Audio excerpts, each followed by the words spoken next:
No domingo que vem eu vou continuar falando esse mesmo capítulo. E eu vou falar sobre um outro lado dele. Um terceiro aspecto. Hoje eu quero fazer a aplicação em 2 sentidos. Deus é um Deus de multiplicação. Deus é um Deus que tem interesse em abundância. Deus não é um Deus de mesquinharia. Deus não é um Deus de avareza, de sovinice. Deus tem prazer em multiplicar abundantemente. Portanto, Deus não é um Deus de adição. Adição não é o padrão ideal de Deus.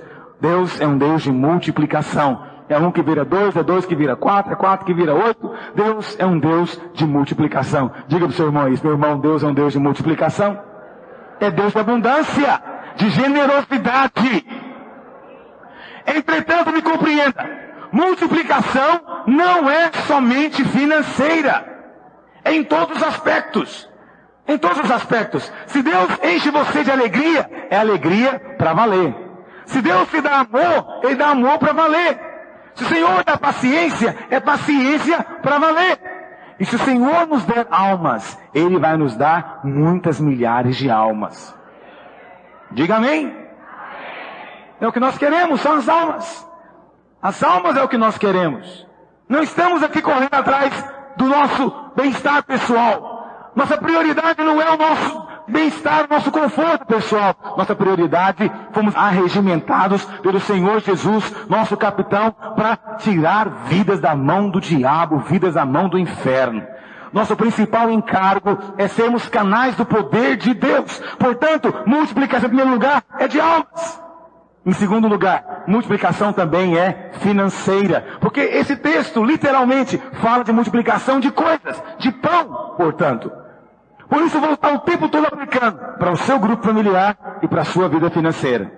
Eu vou aplicar o tempo todo para isso. Para a célula e para a vida financeira. Para esses 2 aspectos. Porque eu sei que são esses 2 aspectos que hoje Deus quer operar multiplicação. Mas entenda, assim como Deus não deseja multiplicar o seu grupo, apenas para você ficar multiplicado e achar maravilhoso, Deus também não quer multiplicar a sua vida financeira, o seu dinheiro, para você ficar com dinheiro sobrando na sua conta, sem saber o que fazer com ele. Não. A multiplicação financeira, a prosperidade vem com um propósito: aplicar no reino de Deus. Aplicar no reino de Deus. Eu gostaria de falar para você 9 princípios. Quantos tem caneta? Vou falar para você então. 9 princípios. Primeiro princípio, vamos acompanhar no texto. Saia do mar e venha para o monte. Parece estranho esse princípio, né? Você quer a multiplicação de Deus? Há um lugar em que ela acontece. Saia do mar e venha para o monte. A Bíblia fala, na Bíblia nada é por acaso, meus queridos. Deus não colocou nada faltando nem sobrando. Tudo está aqui por um propósito divino. Muitas vezes nós não compreendemos exatamente o porquê que certas coisas estão na palavra de Deus. Mas, mesmo não compreendendo, sabendo que temos um motivo. Mas preste atenção, o texto começa dizendo, depois dessas coisas atravessou Jesus o que, meus irmãos? O mar da Galileia, que é o de Tiberíades. E seguiu numerosa multidão. Verso 3. Então, subiu Jesus aonde? O povo então foi comer do pão aonde? Na beira do mar ou no monte? Qual é o lugar onde Deus faz a multiplicação? No monte. O que significa o mar? O que significa o monte? Em tipologia bíblica, o mar simboliza tudo aquilo que é ação do diabo. Em tipologia bíblica, o mar nos fala da multidão dos homens que andam sem Deus, perdidos, mortos nos seus delitos, nos seus pecados, nas suas transgressões. Isso é o mar. A Bíblia fala que a igreja é como um barco. O barco está no mar, mas o mar não pode estar dentro dele. Porque no dia que o mar entra na igreja, a igreja afunda. Se o mar não entrar nela. É isso que é a igreja. É um barco em cima do mar, mas não está no mar. Estamos no mundo, mas não somos do mundo. O mundo não pode estar dentro de nós. É isso que simboliza o mar. E o monte? Pastor, tem que ter significado em tudo. Basta você observar, meu querido. Todos os grandes eventos da Bíblia aconteceram no monte. Foi ou não foi, meus irmãos? Depois do dilúvio, onde é que a arca pousou? No monte, Monte Ararat. Quando Deus pediu para Abraão, seu filho Isaque, onde é que Abraão deveria oferecê-lo? No monte. Quando Deus veio conceder a lei do tabernáculo, onde é que ele foi conversar com Moisés? No Monte Sinai. Quando Elias desafiou os profetas de Baal, onde é que ele fez? No Monte Carmelo. As bênçãos e as maldições eram proferidas no Monte Ebal, Monte Gerizim. Jesus pregou seu primeiro sermão aonde? No monte, chamado Sermão do Monte. Sabemos que ele também foi transfigurado no Monte das Oliveiras, provavelmente. Sabemos também que ele morreu, foi crucificado em cima de um monte, subiu ao céu de um monte. E a Bíblia fala que ele vai voltar. E o lugar exato que ele vai pisar na terra, a Bíblia diz, vai ser no Monte das Oliveiras, que vai se fender ao meio. Ele vai pisar ali, em cima de um monte. Por que de tudo isso? Porque na Bíblia, monte é o lugar onde nós temos comunhão com Deus. Monte é o lugar onde Deus fala. Monte é o lugar onde conhecemos os caminhos de Deus e os planos de Deus. Deixa eu dizer algo para você. Você hoje está aqui precisando de um livramento financeiro de Deus. A primeira coisa a fazer, meu irmão, é ir para o monte. É vir orar. O monte é o lugar de ter comunhão com Deus. Antes de você procurar o pastor para aconselhar, antes de você procurar o gerente do banco para renegociar sua dívida, antes de você fazer qualquer coisa, sobe no monte. É no monte que Deus multiplica as coisas. Eu quero dizer para você que não é lá embaixo. Muitas pessoas vivem no nível rasteiro, mas é no monte que Deus multiplica. E eu quero falar a mesma coisa para cada líder de célula que está aqui entre nós nessa noite. Você quer multiplicar o seu grupo?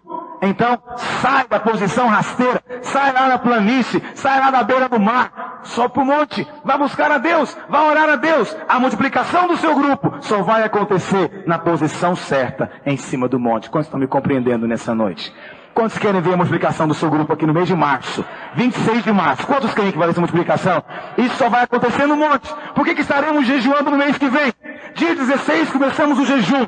40 dias de jejum. Por que nós faremos isso? Porque é no monte que Deus multiplica. E é por isso que o Senhor subiu ao monte. Segundo princípio, olha o verso 4 que diz. A palavra do Senhor diz, ora, a Páscoa, a festa dos judeus, estava próxima. Esse é o segundo princípio. É na cruz que nós temos libertação de toda maldição. A Páscoa nos aponta para Jesus como o Cordeiro de Deus crucificado.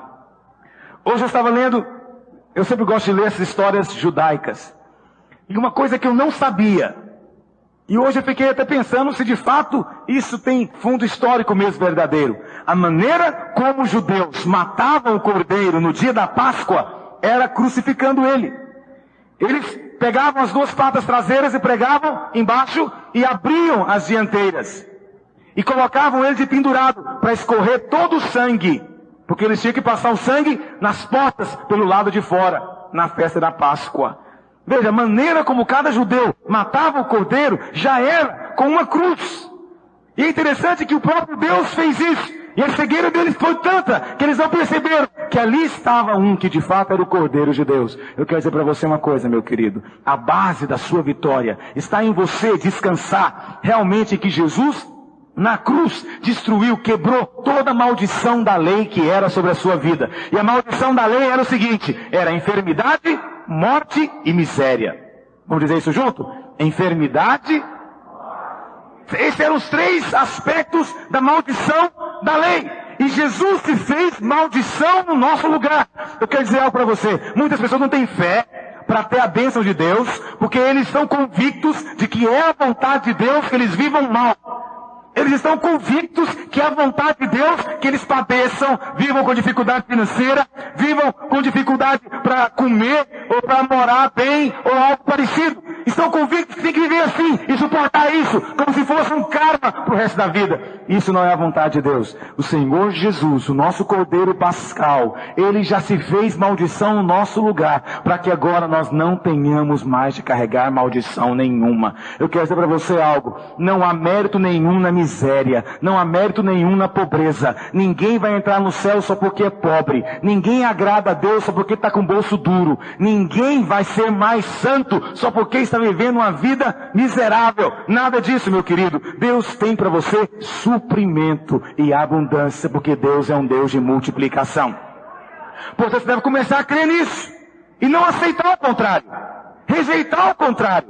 Temos de falar constantemente isso, porque no decorrer do tempo nos acostumamos com as coisas. E eu sempre falo para os irmãos, uma das piores maldições Eu não sei se é bênção ou se é maldição. Algumas vezes é maldição. O que acontece conosco é nos acostumarmos com as coisas. Como tem pessoas que se acostuma a andar no cheque especial, se acostuma a viver com dívida, se acostuma a andar apertado, se acostuma. Ele já acostumou, ele não liga mais. A vida dele é assim. E quando ele sai, ele pega e trata de inventar uma outra dívida para voltar para aquela situação de novo. Porque ele já acostumou. Deixa eu dizer algo para você. Não acostuma com coisa ruim, não. Eu estou vendo aqui o irmão pastor João Staub. E quando eu vou lá em São Paulo, eu gosto de São Paulo. Mas é uma coisa interessante como a gente acostuma com tudo na vida. As primeiras vezes que eu fui a São Paulo, eu saía com os irmãos da nossa igreja e eu ficava assustado. Porque eles colocam muito medo na gente. Ah, não sai assim não sai assado, não sai de que jeito. Eu falei, tá bom. E a gente fica assustado. Mas aí você sai na rua, eles não sentem nada, não veem nada. E eu saí de ônibus, para ir num lugar no centro apertado. E quando estava descendo o ônibus, um cara se atracou com o outro lá e começaram a discutir, um estava roubando do outro. Eu falei, fulano, você viu aquilo? Ele falou, não, o quê? Não vi nada. Eu falei, não é possível, você não viu aqui? Me deu até amarelão de ver aqui os dois aqui se atracando aqui, pensei que ia sobrar para mim. Não vi nada. Eu falei, é brincadeira o negócio, acostumou. Aí tá andando na rua, e eu sentindo meu nariz ruim, tudo ruim, o olho. Eu falei, tá sentindo? Acho que é a poluição. Era um belo mês de agosto. A pessoa, não, hoje está ótimo o dia. Eu falei, não é possível. Tudo acostuma. Acostuma-se com tudo na vida. Não acostume, meu irmão, a viver mal. Deus não quer que você viva mal. Deus tem para você abundância e prosperidade. Deus tem para você suprimento perfeito. Não estou dizendo que você vai, virar milionário. Não estou dizendo isso não. Não estou dizendo que você vai ter uma conta agora que vai ser extraordinária. Não é isso não. Mas você vai ser tão abençoado por Deus que não vai faltar coisa nenhuma para você. Essa semana, pela primeira vez, eu passei uma situação inesperada. E eu pensei que eu teria que entrar no cheque especial. Eu fiz um trato com Deus. Não sei se a palavra certa é trato. Mas eu falei para o Senhor, Senhor, eu sirvo o Senhor, eu sou pastor, mas eu nunca vou entrar no cheque especial, a não ser que seja pela igreja ou pela obra do Senhor. Mas por causa de mim, eu não vou pagar juro. E aconteceu que essa semana, irmãos, foi uma coisa complicada, aconteceu algumas coisas imprevistas, situações novas, e de repente me vi com a conta zerada, não tinha nada. Eu falei, meu Deus, será que eu dei algum cheque em algum lugar? Porque eu falei para o Senhor, Senhor, não aceito isso. Eu comecei a orar, não aceite cheque especial, não vou pagar nenhum centavo. Não aceito, o Senhor tem para mim suprimento. E eu fiquei meio emburrado com Deus. Pode ficar emburrado com Deus, irmão? Eu falei, Senhor, não aceito isso. Porque para completar, o meu cartão quebrou. Não dava para eu ir lá saber o saldo direitinho, porque eu precisava saber se tinha entrado algum cheque, extrato. E eu ia no banco, tinha aquela fila no balcão, para eu poder pegar o extrato lá no balcão, com um funcionário, tinha aquela fila, e não dava para eu ficar naquilo. E eu falei, meu Deus, agora não tem como entrar na minha conta, não tem como eu ver nada, mas eu não aceito isso. Foi inteiramente pela fé. Mas aconteceu algo tão maravilhoso. O Senhor realmente faz coisas miraculosas. O banco tinha que ter me restituído um dinheiro que tinha movimentado na minha conta de maneira equivocada no mês de dezembro, na primeira semana. E eu achei que esse dinheiro já tinha entrado. Qual não foi a minha surpresa? Na hora que chegou o meu cartão, que eu fui lá olhar, o dinheiro tinha entrado justamente no dia que ia entrar tudo. E eu não precisei de entrar no cheque especial. Sabe o que significa isso, meu irmão? Se você crê, de fato, que Deus tem para você suprimento completo, que Jesus já conquistou para você isso, você não tem que se acostumar com coisa ruim. Deus vai dar para você. Ele vai dar de acordo com a sua fé. Quantos têm fé para isso aqui? Faça um propósito. Não entre cheque especial mais. Não é bênção de Deus. Não pegue emprestado. Não faça dívida. Não é o melhor de Deus. Viva com o que você tem. Deus vai dar para você viver. Pastor, eu sou comerciante, eu vivo assim, girando dívida. Eu não tenho nada a ver com comerciante, não entendo nada de comércio. Estou falando para você, cidadão comum como eu. Viva de acordo com o seu orçamento. Deus vai multiplicar os seus 5 pães e os seus 2 peixes. Terceiro princípio.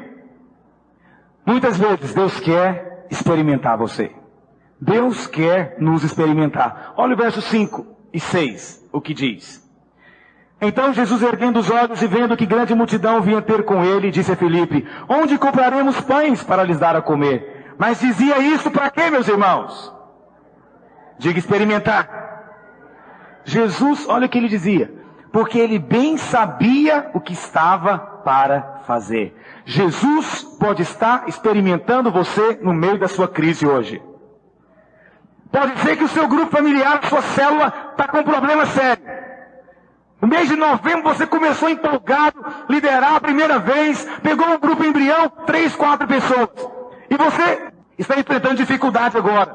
Dificuldade que você não imaginava que ia esperar. Você pensou que ia ser assim, liso, ia passar fácil por isso. Ia chegar agora no mês de fevereiro arrebentando. E de repente não está acontecendo como você planejou. Eu vou dizer algo para você. Jesus está experimentando você. O Senhor está experimentando você. Fala, pastor, mas é ruim demais ser experimentado. É difícil demais ser experimentado. Acho que eu não quero ser experimentado. Mas você precisa, para o seu crescimento. Às vezes também, na questão financeira, Deus vai experimentar você. Às vezes no meio da dificuldade financeira, Deus vai experimentar você. Pode ser que a causa da sua dificuldade seja Deus experimentando você. Você trabalha. Essa semana alguém me procurou. É dentista, trabalha nesse ramo, e ele dizendo: pastor, esse mês os meus convênios todos foram cancelados, todos vieram cancelando um após o outro, e eu fiquei desesperado, e eu fiquei pensando o que tinha errado na minha vida, e pastor, parece que não tem nada errado, tudo normal, o que está acontecendo? E o Senhor me lembrou esse texto: Deus está experimentando você, para ver até onde você vai com Ele, até que altura você vai com Deus, até onde você vai com Deus. Tem 5 mil para ser alimentado, mas só tem 5 pães e 2 peixinhos. Não tem nada, praticamente. Isso não é nada. Isso nem merece ser contado, nem merece ser avaliado. De repente é tudo que você tem. Deus está testando você, para ver se a sua fé é fé genuína, ou se você apenas está repetindo o que você ouve nas reuniões. Para ver se a fé é sua, ou se a fé é do pastor, é do líder, ou de outra pessoa. Deus está experimentando você, mas eu sei que você no final vai ser aprovado diante de Deus. Quantos dizem amém sobre isso? Vai ser aprovado mesmo? Enxerga o Senhor em tudo, meu querido. Enxerga o Senhor no meio da circunstância. Enxerga o Senhor no meio da circunstância. A Bíblia diz, vamos ler isso na Bíblia? Abre lá em Provérbios, capítulo 3, versículo 6. Muitas pessoas veem só um lado da história, não veem tudo. Vamos supor então esse irmão que é dentista. Aí ele foi lá trabalhar um belo dia e o convênio, um grande convênio, tirou, saiu, não quis ficar com ele. Ele tem 3 reações possíveis nessa situação. Deixa aberto aí, vamos ler agorinha. Tem 3 reações possíveis. Primeira reação, ele pode ver um homem. Ele pode dizer, tá vendo? É aquele gerente lá daquela empresa que não vai com a minha cara. Ele quer ver a minha miséria. Ele quer ver a minha morte. Se você vê um homem, você não vai alcançar a vitória de Deus. Tem gente que é muito superficial. Só vê o natural. Só vê o homem. Só vê o chefe que persegue. Só vê a situação difícil que está acontecendo. Tem gente que só vê o natural. Esse não recebe nada de Deus. Porque a nossa guerra não é contra carne e sangue. Mas você pode ter uma postura um pouquinho melhor. Você pode enxergar o diabo na circunstância. Então esse amado irmão dentista começa a repreender e falar: eu não aceito, Satanás. Foi você que tirou esses convênios. Eu te comando que você vai devolver um por um no nome de Jesus. Está melhor esse, meus irmãos? Está melhor. Paulo disse lá em Efésios que a nossa guerra de fato é contra principados e potestades. Então ele está agindo melhor. Mas tem uma terceira atitude que é a melhor de todas. Por detrás do homem está o diabo. Por detrás do diabo está Deus. Enxerga Deus. Enxerga Deus. Pergunta para o Senhor: Senhor, o que o Senhor quer me ensinar com isso? O que eu devo aprender no meio dessa circunstância? Qual a resposta que o Senhor espera de mim no meio dessa dificuldade? Esse é o terceiro princípio. Quarto princípio, verso 7. Respondeu-lhe Filipe: não lhe bastariam 200 denários de pão para receber cada um o seu pedaço. Avalie a sua necessidade. Quarto princípio, avalie a sua necessidade. Qual é a sua necessidade hoje? Filipe foi prático. Ele olhou a multidão, teve o trabalho de contar, concluiu: quase 5 mil só homens. Bom, calculando o preço de um pão vezes 5 mil, tal, ele chegou à conclusão: precisaria de 200 denários. Não temos esse dinheiro. É dinheiro demais. A necessidade é muito grande. Temos que aprender a avaliar as circunstâncias, avaliar o que está acontecendo e sermos práticos. E nessa circunstância, meu querido, seja equilibrado. Tem muitas pessoas que põem a culpa sempre nos outros, mas tem outros que se culpam por tudo. Procure entender qual é o propósito de Deus nas circunstâncias. Algumas pessoas, ao avaliar a situação, percebem que estão tendo problemas porque não têm objetivos. Outros porque têm maus objetivos. E outros porque estão abandonando os seus objetivos que são errados. Tem pessoas que querem receber as coisas de Deus através de atalhos. Vive querendo um atalho. Mas tem outros que sempre escolhem o caminho mais comprido. Seja prático em Deus. Não escolha o mais longo, mas também não vá atrás do atalho. E não desista. Não negligencie a disciplina. Avalie a circunstância com realismo. Avaliar a circunstância não é incredulidade. Avaliar o que está acontecendo não é incredulidade. Se alguém perguntar o que está acontecendo com você, quanto é que você deve, qual é o seu problema, qual a dificuldade, seja prático em dizer: eu precisaria de 200 denários. Uma vez que você faz isso, entra no quinto princípio. Avalie os seus recursos. Por um lado, você conhece a necessidade. Por outro lado, você deve agora conhecer os recursos. O que você tem? O que você tem? A Bíblia fala que André veio conversar com Jesus. Verso 8. Um de seus discípulos, chamado André, irmão de Simão Pedro, informou a Jesus: está aí um rapaz que tem 5 pães de cevada e 2 peixinhos. Mas o que é isto? Não é nada. Mas Deus vai multiplicar aquilo que está na sua mão. Não vai ser outra coisa. Vai multiplicar é aquilo que você sabe fazer. Por exemplo, você é líder de célula. Você quer ver o seu grupo crescendo, meu querido? Comece a usar aquilo que você tem. Eu me lembro de um líder de célula que nós tínhamos antigamente, que ele era professor de violão. E o grupo dele já tinha 4 meses, 5 meses, não acontecia nada. Ele foi orar. Falou: Senhor, me dá uma estratégia. Eu quero ter algum recurso que o Senhor quer usar. Aí sabe o que ele fez? Ele mandou fazer uns panfletozinhos de aula de violão gratuita e distribuiu para os vizinhos. Sabe o que aconteceu? Começou a dar aula 1 dia por semana, de graça. Mas cada aluno que vinha, ele pregava e convidava para a reunião. Dentro de 1 mês, o grupo dele multiplicou. Por causa de quê? Ele usou um recurso que ele tinha. Não tente usar recursos de outros. Tem líderes que são bons para ensinar. Ensine.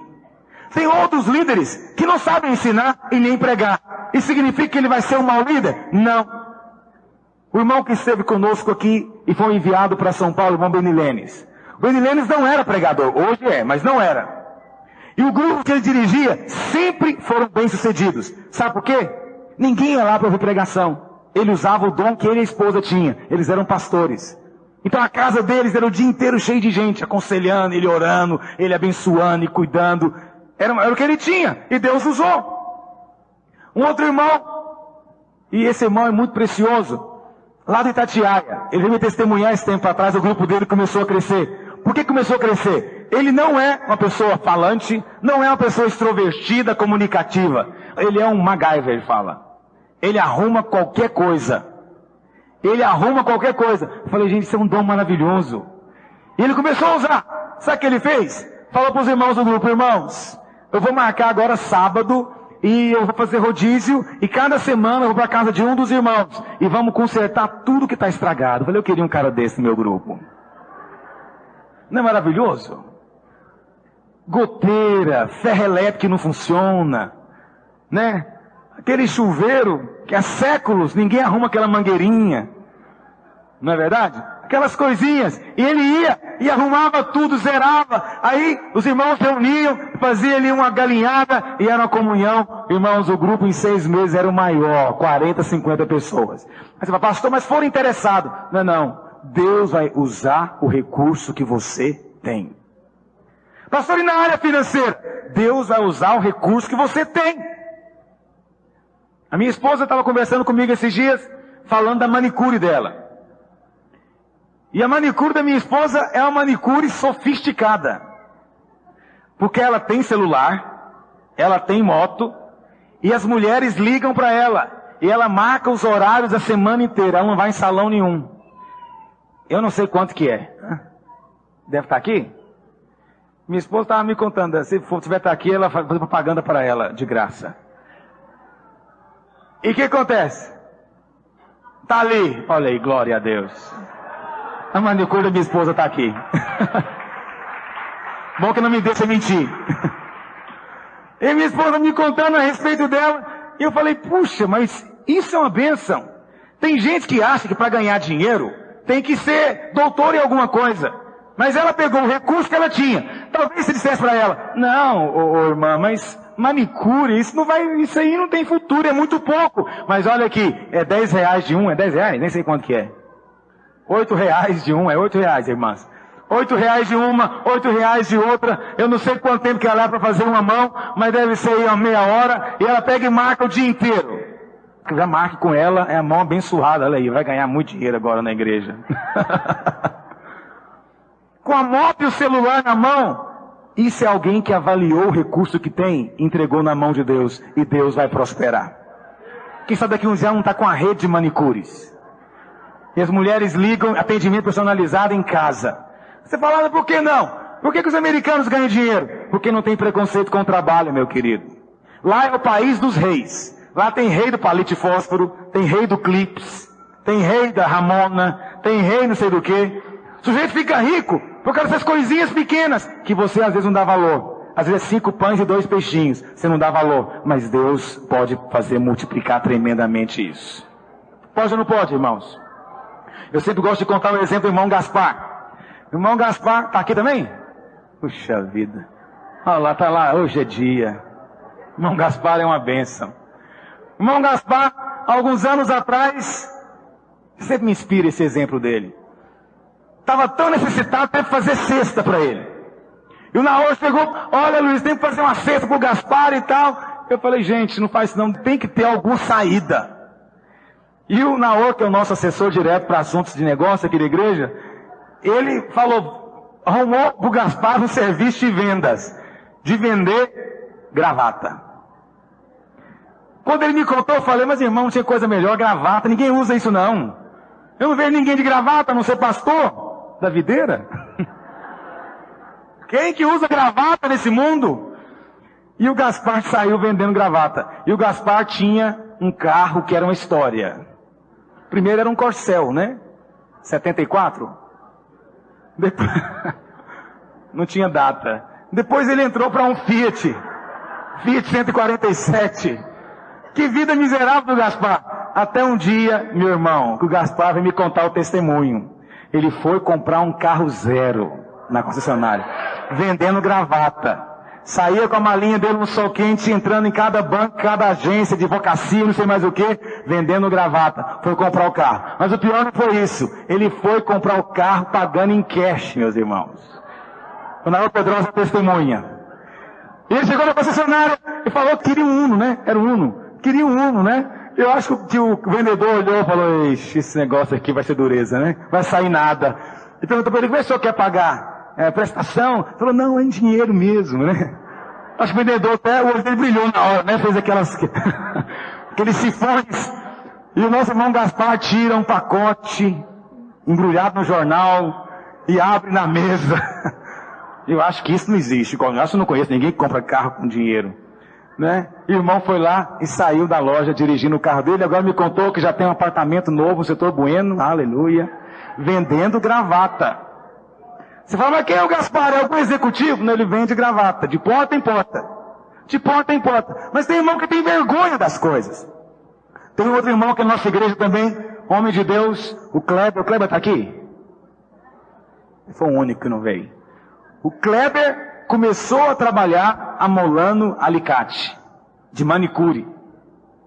Amolando alicate e manicure. E as manicures ficavam com dó dele, tadinhas. E pagava. Ele cobrava R$2, não, fica um troco. Mal sabiam elas que ele ia trabalhar de carro zero. E elas estavam de ônibus. Amolando alicate. Hoje é dono da perfumaria enorme ali na 55. Que é o que é mais barato do que balinha. Vende balinha. Pode ser que ninguém ganhe dinheiro com balinha, mas o Auriberto ganha dinheiro com balinha em nome de Jesus. É o maior vendedor lá da Mabel. Vende balinha. Irmãos, alguém vai ter que vender essas coisas. Tem um outro irmão que eu estou me lembrando dele, que ele não tinha serviço de jeito nenhum. Encontrou um irmão na igreja que tinha uma representação que ninguém queria. Porque o negócio era, ele achava que era uma coisa perdida. Ele é representante elástico de sutiã. Elástico de sutiã. Pode um negócio desse? Parece totalmente inútil para mim. Mas alguém vai ter que comprar. Sim, os irmãos conhecem alguém que fabrica sutiã? Eu não conheço ninguém que fabrica sutiã. Essas coisas já compra pronta. Isso aí é marca multinacional que vende. Eu não conheço. Tem confecção de sutiã? Tá certo. Mas o fato é que ele falou, tá bom, me dá esse elástico de sutiã. Ele foi vender o elástico. E Deus deu uma estratégia para ele. Ele foi numa hora atacadista de Armarinho de Goiânia. E falou para ele que tinha tantos em estoque. E falou para ele, olha, agora se você não quiser comprar, esse aqui é o último que tem. Vou vender para o concorrente. Aí o cara falou, pro fulano? Não vai não, pode me dar tudo. Aí ele foi no outro. E falou o seguinte, eu fui lá no outro fulano e está querendo deixar você fora do mercado. Ele comprou todo o meu estoque. Aí você falou, então eu compro do mês que vem. É todo meu do mês que vem. Aí ele voltou pro outro novo. Falou, o negócio é o seguinte, a briga tá feia, nós vamos ter que ver como é que é esse negócio. Porque ele falou que agora, o mês que vem é dele. E o outro falou, ele falou que é isso então? Então agora eu quero ver quem vai pagar mais. Eu vou pagar mais. Qual o preço que ele está pagando? Porque ninguém vendia daquele jeito. Deus inventou uma briga nos concorrentes para o sujeito vender. Deus faz isso, irmãos? Faz. Pode fazer com você também? Então não quero que você fique pensando que nós estamos sugerindo que você vai ser grande, no sentido de fabricar coisas grandes, vender coisas grandes. Não necessariamente. Pode ser que Deus abra a porta para você vender coisas extraordinárias, caras, não é? Mas pode ser que Deus queira multiplicar os 5 pães e 2 peixinhos que estão na sua mão. O que sabe fazer? Em que você é bom? O que você sabe fazer? É isso que o Senhor vai fazer. Não tenha vergonha do trabalho. Não tenha constrangimento. Deus vai abençoar você. Sexto, tenha uma fé operante. Sexto princípio. Quem está anotando? Tenha uma fé operante. Para falar da fé, eu queria mencionar aqui o garotinho que deu esses pães e esses peixinhos. Veja bem, meus irmãos, no meio dessa situação tem 5.000 marmanjos. Ninguém levou comida. Só o garoto levou merenda. A mãe deve ter arrumado para ele. Isso nos fala o quê? Que fé é sempre prevenida. Aquele garoto era prevenido. Saiu de casa, mas levou uma tula. Se fosse no Brasil, tinha levado o quê? Uma farofa, uma galinhada, alguma coisa. Se fosse no Nordeste, tinha levado uma paçoca, uma rapadura. Mas como é Israel, ele levou pão com peixe seco. E eu fico pensando, o pessoal com esse menino no deserto, no sol quente, aquele cheiro de peixe. E o povo fala, mas que peixe que é esse? Não é aquele menino fedorento ali que está carregando esse peixe. Que peixe fede no sol, meus irmãos. Não consegue imaginar a cena? Eu consigo imaginar. Eu consigo imaginar. Segunda coisa, aquele menino era econômico. O dia estava já alto. E ele não tinha comido o lanche dele inteiro ainda. Tinha nada, né? Doente aqui é só eu, né? Tá bom. Aí nós comeu o bife, era devagarzinho, né? Vai comer a carne? Não, menino. Vou, calma, isso aí é pro fim. E doce? A gente ia na padaria comprar, eu gostava de uns tijolão, doce de leite com amendoim que tinha antigamente, hoje não tem mais essas coisas. Tem ainda? Aquilo é muito bom. E eu lembro que eu comia aquilo devagarzinho e ia raspando no dente. Para demorar bastante. Tá, você já fez isso também, né? Devagarzinho, era maravilha. Esse menino, eu acho que ele foi beliscando o pão. Eu não vou comer agora não, vou esperar quando a fome estiver bem grande. Quando tiver bem bastante fome, vou comer esse negócio. Passar a fome em todo mundo perto de mim. O fato, meus irmãos, é que ninguém tinha nada para comer. Só esse menino. Mas que bendito menino era esse? Isso nos fala o quê, meus irmãos? Que a fé é econômica. Ser econômico não é pecado. E por último, a fé é generosa. Já tentou tomar lanche, menino? Imagina o André. Meu filho, vem cá. O mestre quer falar com você. O que o mestre quer comigo? Está querendo o seu pão, o seu peixe. Ah, não, meu pão é minha merenda. Você não imagina a cena? Eu sou capaz de imaginar, porque se fosse eu, menino, é isso que eu faria. Fiquei sem pão, não é isso que ele imaginou? Ele falou, mas se o mestre quer, eu vou dar para ele. Jesus quer, eu vou dar para Jesus. Mas vai comer o quê? Vou ficar com fome. Mas o Senhor Jesus não vai ficar com fome. Eu vou dar para ele. O que o menino fez foi querer agradar a Jesus, na verdade. O que ele fez foi dar tudo o que ele tinha. Deixa eu dizer algo para você. A verdadeira fé operante, às vezes ela faz isso. Dá tudo. Tenho certeza que se o pai ou a mãe daquele menino estivesse lá, ele não dava. Porque a mãe ia falar, não, ninguém vai encostar no lanche do meu filho, não. Meu menino, tadinho. Vai comer o quê? Vai passar fome o dia inteiro, vai dar um amarelão nele, vai desmaiar nesse deserto. O que o menino fez foi querer agradar a Jesus, na verdade. O que ele fez foi dar tudo o que ele tinha. Deixa eu dizer algo para você. A verdadeira fé operante, às vezes ela faz isso. Dá tudo. A mãe não ia deixar. Mãe que a mãe não deixa ninguém pegar o lanche do menino. Ainda bem que a mãe não estava lá, nem o pai. Estava ele sozinho. É por isso que a palavra do Senhor fala. Se você quer entrar no reino dos céus, tem que ser como criança. Sua fé tem que ser simples. A fé dele foi simples. Sabe, meus irmãos, a verdadeira fé é generosa. Aquela criança foi generosa. Mas que coisa complicada, irmãos. É tesoura junto com a faca na cozinha. Sabe, barbeador na sala. Você abre onde deveriam estar os livros arrumadinhos. De repente, um fardo de papel higiênico do lado. Aí você olha e fala, mas o que está fazendo esse negócio aqui na sala? Dentro do armário? Aí você abre a gaveta da cozinha. Em vez de você encontrar coisas de cozinha, você encontra caneta, borracha. Isso fala de quê? Gente desorganizada. Depois acontece o quê? Na hora de usar a tesoura, aí, menino, cadê a tesoura? A tesoura sumiu, ninguém acha a tesoura. Vai lá, Joãozinho, compra outra tesoura. Aí você acha que isso é bênção. Não, isso é bênção. Eu tenho, eu posso comprar, precisei, vou lá e compro. Mentira, isso é o diabo roubando você. Te roubou uma tesoura porque você foi desorganizado. Daqui a pouco você acha outra e tem duas. E você pensa que ter duas tesouras é prosperidade. Ter duas tesouras é desorganização. É desperdício, essa é a palavra certa. Desperdício. Tudo aconteceu por quê? Porque você foi desorganizado. Quantas vezes temos de comprar uma coisa mais de uma vez porque somos desorganizados? Quantas vezes nós perdemos as bênçãos porque somos desorganizados? Deixa eu falar um pouquinho para o líder de grupo. Você é líder de grupo. O seu grupo é organizado? Você acompanha o novo convertido? Você tem um trabalho de oração com os seus membros? Você tem uma relação dos membros do seu grupo? Você sabe o dia do aniversário deles? Você tem uma relação para você orar? Você prega essa relação na porta lá do seu quarto para você orar por eles? Você sabe o telefone dos membros do seu grupo? Quantos membros são? Se há controle, sabe, é discipulado dos novos. E assim por diante. Isso fala de líderes que são organizados. Se você é organizado, é quase certeza, o seu grupo vai se multiplicar porque Deus abençoa a ordem. Mas tem líder que é desorganizado. Irmão, quantas pessoas estão no seu grupo? Eu, pastor, tenho que contar, nunca parei para contar. Ah, Deus quer que conta? Deus quer que conta sim. Tem que saber quantos são. Quem são as pessoas?